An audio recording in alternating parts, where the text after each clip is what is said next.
I'm interested in the way you use tone too, because the novel and the podcast, but I guess I noticed this more in the novel, are kind of full of these declarative sentences that are just nonsense.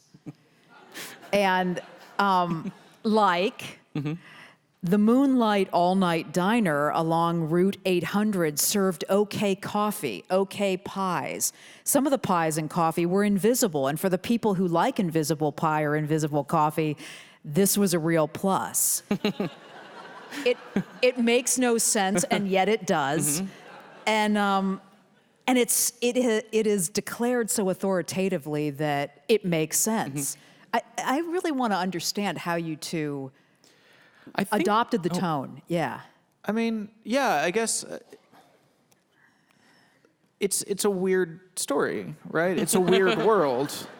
All of that stuff means something. Like it all works within that world.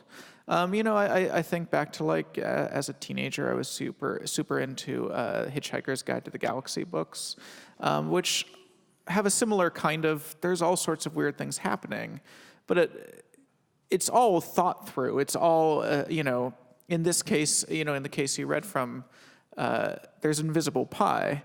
But that's just a thing that exists in Night Vale, and so it makes sense for the narration to be declarative about it, because in the world of Night Vale, that's no stranger than saying that it serves coffee.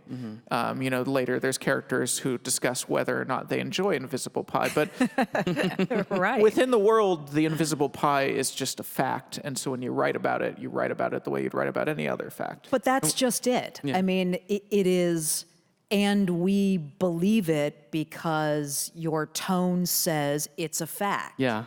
Well, and I think it's kind of in the declarative way that we would say, like, just describe, kind of like what Joseph was saying, like describe a restaurant. And I think it kind of, and in that particular sentence is a good example of like what we talk about, like Night Vale being actually a very normal place, a very like a place that is very much like our own world. It's just that there are subtle differences that make it seem bizarre on the surface. But I think about like as a vegetarian, like that sentence, like in relating that sentence, there's sometimes you go to a place, and especially when you go to Texas, where vegetarian means turkey and vegan means cheese only, and but you sometimes just go to a place and you're like, this isn't that good. But they do have they have salads. They have decent vegetarian options on this menu, so we go there. And I think there's that same thing happening. I'm not saying that sentence was written from that point of view, but I think it's a similar type of structure there. Right? Like you go to a diner, it's okay, but I go there because they have invisible pie. And it's like a place you can get invisible pie, so that's where I'm gonna go, man.